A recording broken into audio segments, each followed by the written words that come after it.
बिस्मिल्लाहिर्रहमानिर्रहीम। अमन किस तरह कायम हो सकता है? हिस्सा दो। यह एक सवाल जो सबके ज़हन में पैदा हो रहा है। आप सोच रहे होंगे कि जब खुदा की हुकूमत इतनी ज़बरदस्त है कि खाके एक ज़र्रे से लेकर चाँद और सूरज तक हर चीज़ इसके काबू में है, और जब इंसान इसकी हुकूमत में महज एक अवाम की हैसियत रखता है, तो आखिर ये किस तरह मुमकिन है कि एक इंसान इसकी हुकूमत के खिलाफ बगावत करे, खुद अपनी बादशाही का ऐलान करे और अपने कानून बनाए? क्यों नहीं खुदा इसका हाथ पकड़ लेता और क्यों नहीं इसे सज़ा देता? इस सवाल का जवाब में एक मुख्तसर सी मिसाल है कि फ़र्ज़ कीजिए एक बादशाह किसी शख्स को अपने मुल्क का किसी ज़िले का अफ़सर बना भेजता है।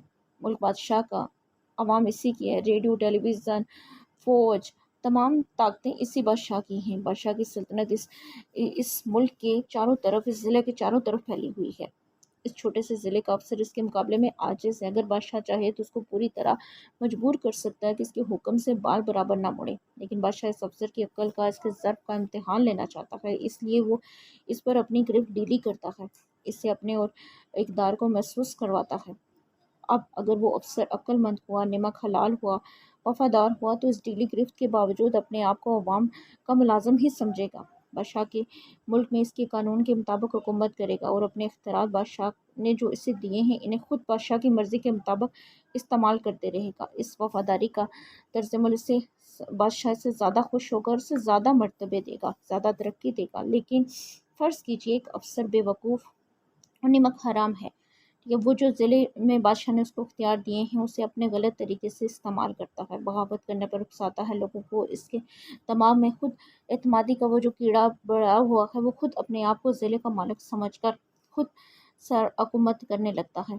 जाहिल अवाम के लोग महज़ के देकर इसके खुद मुख्तारी हुकूमत तस्लीम कर लेते हैं। तनख्वाहें ये देता है, पुलिस इसके पास है, अदालतें इसके पास हैं, यहाँ का कानून वहाँ, वहाँ का कानून यहाँ लगाने में ये ज़रा भी कसर नहीं करता। बादशाह, इस अंधे और अफ़सर सब इसके तर्ज़ अमल को देख रहे हैं, चाहे वो फ़ौरन पकड़ लें और ऐसी सज़ा दें कि होश ठिकाने आ जाए, मगर वो इस हाकिम ज़िले को और अवाम दोनों की बुरी आज़माइशें करना चाहता है। इसलिए वो दोनों को देखता है, इन्हें डील देता है इस अफ़सर को, ताकि वो जितनी नालायकियों के अंदर जो इसके अंदर भरी हुई हैं पूरी तरह ज़ाहिर हो जाए। इसकी ताकत इतनी ज़बरदस्त है कि इस बात का खौफ ही नहीं है कि ये अफ़सर कभी ज़ोर पकड़ कर इसका तख्त छीन लेगा।